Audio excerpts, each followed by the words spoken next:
ஹரஹர பார்வதீபதயே ஹர மகாதேவா. தன்னாட்டு சிவனே போற்றி, எந்நாட்டவர்க்கும் அறிவா போற்றி.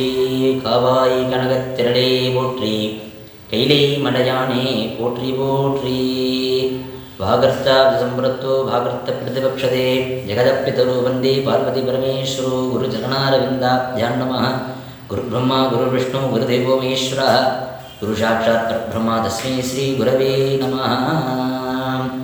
குடவாய் க்ஷேத்திரம், திருவாரூர் மாவட்டம், குடவாசல் வட்டம். சுவாமி பேர் ரங்கநாயகி சமேத கோணேஸ்வர சுவாமி. எல்லா கோவிலுக்கும் பார்த்தீங்கன்னா ஒரு புராணங்கள், ஸ்தல புராணங்கள் இருக்கும். இந்த சிவாலயத்துக்கு 3 ஸ்தல புராணங்கள் உண்டு. முதலது பார்த்தீங்கன்னா மகாமகத்துக்கு சிறப்பானது. 2வது கருடாழ்வா பூஜை பண்ண சிவாலயம். 3வது காராகிர தோஷம் அப்படின்னா என்னென்னு கேட்டேன்னா சிறைச்சாலை சம்பந்தப்பட்டது, கோர்ட்டு வழக்குகள், இடப்பிரச்சனைகள்லாம் தீர்வு இந்த சிவாலயம் கோணேஸ்வரர். இதன் முதலாவது பார்த்தீங்கன்னா சுவாமி அந்த காலத்தில் 5 விதமான செயல் செய்தார். காத்தல், அழித்தல், படைத்தல், மறைத்தல் போது அழித்தல் ஈடுபடுறார். இப்போ என்ன பண்ணுறாருன்னா இந்த லோகத்தில் என்ன பண்ணுறாருன்னா மழைக்கு அதிபதியான வருட பகவான்கிட்ட கொடுத்து இந்த கடத்தை கொண்டு போய் மேருமல்ல வச்சுடும் அப்படி சொல்கிறார். கருட பகவானும் வச்சுடுறார். அப்படி என்ன ஆகுதுன்னா காலப்போக்கில் பிரபஞ்சமே நீரில் அடிச்சுன்னு வந்து காவிரி தென்திசையில் கரை சேர்றது. அப்படி சேரும்போது பிரபஞ்சம் உள்ளே இருக்குது, வெளியில் எடுக்கணுங்கிறதுனால வேத நாயகன் வேட ரூபத்தில் என்ன பண்ணுறான்னா போகிறார் காட்டுக்கு வேட்டையாட. அப்போ என்ன பண்ணுறார், குடத்து மேலே அம்பு விடுறார், பட்டுடுது. 3 பகுதியாக உடையும் குடம். குடத்து நடுப்பகுதி ஆதி கும்பேஸ்வரன் கோவிலும், குடத்து நடுப்பகுதி கலையநல்லூர் சாக்கோட்டையினும், குடத்தோட வாயுபாகம் இங்கே வந்து நான் திருக்குடவாயின் பேர். மாசி மகம் மகாமகமாக இருந்தாலும் முதல்ல இங்கே சுவாமி எம்பாள் தரிசனம் பண்ணணும். கோவில் கைத்தாப்பில் அமிர்த புஷ்கர தீர்த்தம் இருக்குது, அங்கே ஸ்நானம் பண்ணணும். இதுதான் ஐதீகம். இதில் என்னென்னு கேட்டேன்னா ஜீவராசிகள் எல்லாருமே நம்ம நவநதிகளில் போய் ஸ்நானம் பண்ணுறோம். அந்த நவநதிகளில் என்ன பண்ணுறான்னா காஷி பவனவர்கிட்ட கேட்குறா, ஜீவராசி எல்லாருமே அவளுடைய பாவத்தை வந்து எங்கள்கிட்ட போக்குறா, எங்களுடைய பாவத்தை நாங்கள் வந்து எங்கே போய் போக்குறதுங்கும் போது குடவாற்றத்தை சுவாமி அம்பாளை தரிசனம் பண்ணிட்டு அங்கே ஸ்நானம் பண்ணாலே எல்லா வித பாவங்களும் போயிடும். செய்த பாவங்கள், செய்து கொண்டிருக்கிற பாவங்கள் எல்லாமே போயிடும் அப்படிங்கிற ஒரு ஐதீகம். 2வது பார்த்தேன்னு கேட்டிங்கன்னா கருடாழ்வா பூஜை பண்ண சிவாலயம்.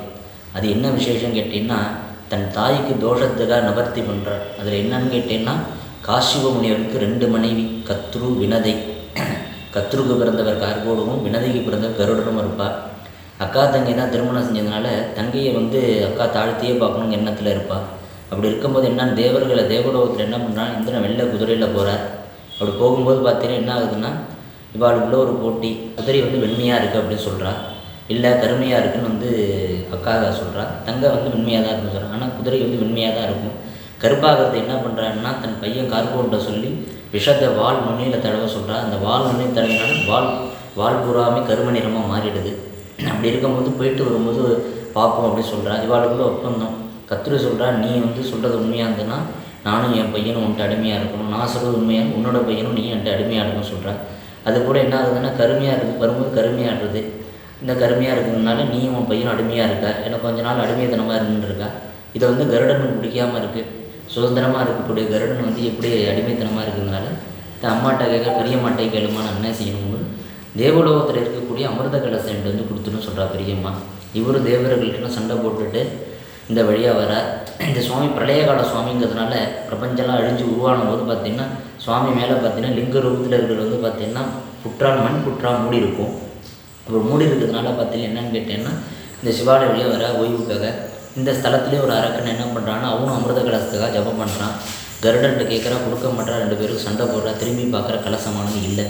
சரி, சுவாமி உள்ளே மண் புற்றுக்கு உள்ளே போயிருக்குங்கிறதுனால தன் மூக்காலையும் காலாலையும் என்ன பண்ணுறாருன்னா கால் மேல் என்ன பண்ணுறான்னா மூக்காலையும் புற்றை விளக்குறார். விளக்கும்போது பார்த்திங்கன்னா ஒவ்வொரு பாகமாக விளக்கும்போது சுவாமி மேலே பட்டுறது. படும்போது பார்த்திங்கன்னா ரத்தங்கள் கசிய ஆரம்பிச்சிடுது.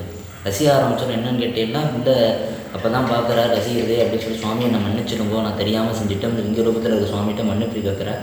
சுவாமியே காட்சி கொடுக்குறார். காட்சி கொடுக்கும்போது என்ன சொல்கிறாருன்னா இந்த திருவிளையாடல் நான் தான்ப்பா பண்ணேன், எல்லோரும் எனக்கு பூஜை பண்ணியிருக்கா, நீயும் பூஜை பண்ணணும், உன்னோட திருமேனி என்னோட திருமேனியில் படணுங்கிறதுக்காக ஒரு திருவிளையாடல் பண்ண சொல்லி சுவாமியை வந்து காட்சி கொடுத்து பூஜை பண்ண சிவாலயம்.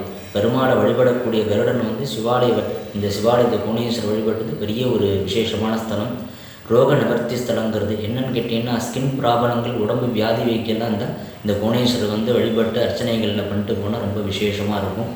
அடுத்தது இன்னொன்று என்னென்னு கேட்டிங்கன்னா காராகிர தோஷம். அந்த காராகிர தோஷம் என்னென்னு கேட்டிங்கன்னா கோர்ட்டு சம்பந்தம் வழக்குகள், இட பிரச்சனைகள்லாம் தீர்வு. அதில் என்னென்னு கேட்டிங்கன்னா கோச்சங்க சோழன் வந்து கணைக்கால் இரும்பரைக்கு ஒரு மன்னனை சிறைப்படுத்தி வைக்கிறார். இப்போ சிறைப்பிடிச்சு வைக்கும்போது என்னென்னு கேட்டிங்கன்னா ஒரு வஞ்சகத்தால் சிறைப்பிடிச்சு உள்ளே வச்சுறார். அந்த மன்னனுக்கே தெரியாமல் சிறைப்பிடிச்சு வச்சுறார். கோச்சங்க சோழன் தெரியாமலே சிறைப்பிடிச்சு வச்சிடறாங்க அந்த அமைச்சர்கள்லாம். அப்படி இருக்கும்போது என்னன்னா சிறையில் இருக்கும்போது காவலாளி போய் உணவு கொடுக்குறார், இடது கையால் உணவு கொடுக்குறார். தீர்த்தமும் உணவும் கொடுக்கும்போது அதை வாங்க மறுக்கிறார். அப்போ அந்த கணக்கால் முறைய சோழன் சொல்கிறார் வந்து சேரமான் வந்து, நான் வாழ்பட்டாலும் நெஞ்சில் தான் வாழ்பட்டு இறந்து போவோம், நீ இடது கையால் கொடுத்து உணவு வாழணுங்கிறது அவசியம் எனக்கு இல்லை, அந்த உயிரே எனக்கு தேவையில்லைன்னு சொல்கிறேன். இப்படி சொல்லிகிட்டு இருக்கும்போது என்ன பண்ணுறாருன்னா, இங்கே சிவபெருமான சுவாமி பேர் என்ன, ஊருன்ற சிறப்பு என்னன்னு கேட்குற அவள்கிட்டே கேட்டுட்டு இருக்கும்போது கோணேஸ்வரர் சுவாமி சொல்லும்போது இது திருஞான சம்பந்தர் பாடல்பட்ட ஸ்தலம். அப்படி இருக்கும் போது இந்த ஞானசம்பந்தர் பாடின பதிகத்தை பாடுறார். பதிவிட்டு உயிரை விட்டுரும் அப்படிங்கிறதால இந்த கிணத்துல உயிரை விட போகிறார். அப்போ என்ன பண்ணுறான்னா சுவாமி வந்து கோச்சங்க சோழன் கனவுல போய் சொல்கிறார், உன்னோட ஆட்சியில் ஒரு தவறு நடந்துட்டுருக்கு, அவர் தவறு செய்யலை, ஆனால் நீ அவர் வந்து தவறு செஞ்சுனா சிறையில் போட்டிருக்க, அவருக்கு வந்து உணவு சரியாக கொடுக்காதனால இடது கையால் கொடுக்கறதுனால உயிர் விட போகிறார், நீ அவரை காவல் பண்ண சிறையிலேருந்து விடுபட்டுன்னு சொல்கிறார். அவரும் போய் உயிரை விட போகிறார். இந்த கோச்சமசோன் போய் என்னை மன்னிச்சிருங்கோ, சுவாமியும் என்கிட்ட சொல்லியிருக்கா நீங்கள் தவறு செய்யலன்னு சொன்னதுனால விடு வச்சுறேன். அதனால் இடப்பிரச்சனைக்கு கோர்ட்டு சம்பந்தமான வழக்குகளுக்கெல்லாம் இந்த புவனேஸ்வரரை வழிபட்டு இருந்தால் ரொம்ப விசேஷம்.